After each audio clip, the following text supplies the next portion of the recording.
amores imortais.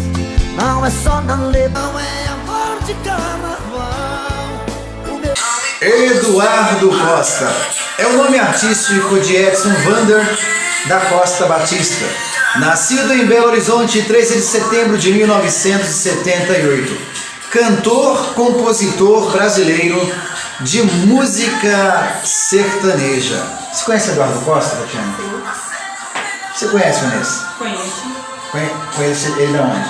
Cabaré? E... Cabaré? Conhece do Cabaré? Cabaré? Ah, tá bom. Então, Eduardo Costa nasceu em Abrecampo, Minas Gerais, em família muito simples. E é filho de Maria Raimunda da Costa e João Vander da Costa Batista. Possui dois irmãos, que é Wellington Costa e Sara Costa.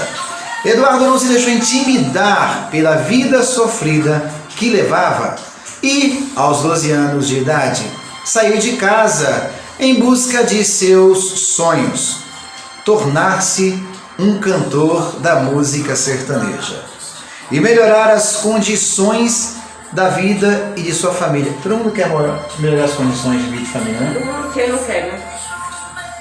Então, com esse sonho, ele morou em diversos lugares, dentre eles no interior dos estados de Minas Gerais, na cidade de Juatuba, Goiás e São Paulo, antes de alcançar o sucesso. Trabalhou entre outras funções, como office boy, ajudante de floricultura e vendedor de picolé. Já pensou em vender picolé? Como que seria? Olha o picolé! Pois é, gente, essa foi a primeira parte, contando um pouco da vida do Eduardo Costa, e logo a gente volta aqui para a segunda parte. Você sabia disso tudo, Tatiana? Não. Não? E você, Vanessa? Não, também. Você conheceu o Eduardo Costa da onde? Ah, nas redes sociais, na TV. Tem alguma música especial dele que você gosta? Ai, tem uma, mas esqueci agora o nome. Acho que não é tão especial assim. Não, não é especial, mas é legal a música, mas esqueci o nome. Tá. Canta um pedaço de um. Corta. Canta Corta. um pedaço de um. E você, Vanessa? Tem alguma música especial do Eu Eduardo gosto Costa? daquela do Amor de Violeiro lá.